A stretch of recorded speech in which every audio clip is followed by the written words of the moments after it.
तुम्हें देखकर मुझे एहसास हुआ है कि अभी जीने को बहुत कुछ है और मेरी जिंदगी में उम्मीद की एक किरण नजर आई है और वो किरण तुम हो, तुम तानिया। मैं बिल्कुल तुम पर मुसल्लत नहीं होना चाहता। तुम जो भी तुम्हारा फैसला है मैं उसे सर आंखों पर रखूं, लेकिन इतना इत्मीनान जरूर रखना कि तुम्हें अपना बनाने के बाद मैं जिंदगी में तुम्हें किसी चीज की कमी नहीं आने दूंगा। तुम्हें अपनी पलकों पे बिठा के रखूंगा।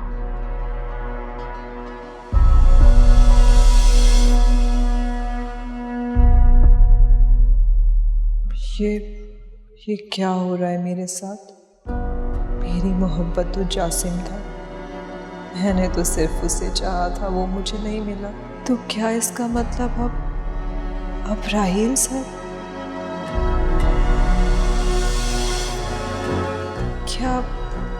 क्या अल्लाह ने मेरी किस्मत में इनको लिखा है? मेरी तो कुछ समझ में नहीं आ रहा। मैं क्या करूं, किससे बात करूं, किससे पूछूं? या अल्लाह तो मेरी मदद कर दे।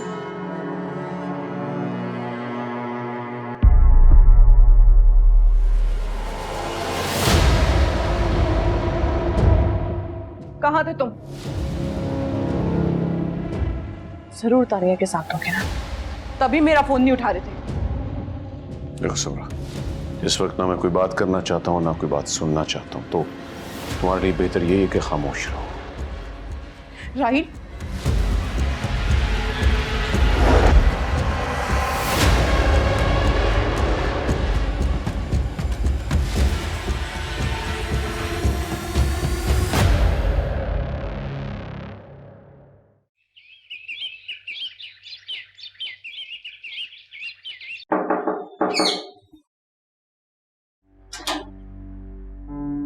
अरे अदनान भाई आप। अस्सलाम वालेकुम। वालेकुम अस्सलाम। वो इतने दिन हो गए थे, चंदा नहीं आई तो मैंने सोचा मैं चक्कर लगा लूं। मुझे परेशानी हो रही थी, वो ठीक तो है ना?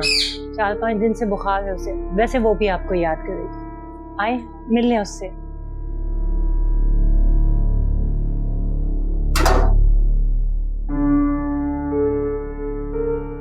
बैठे। चंदा, चंदा देखो कौन आया है, तुम्हारे दोस्त आए हैं बेटा।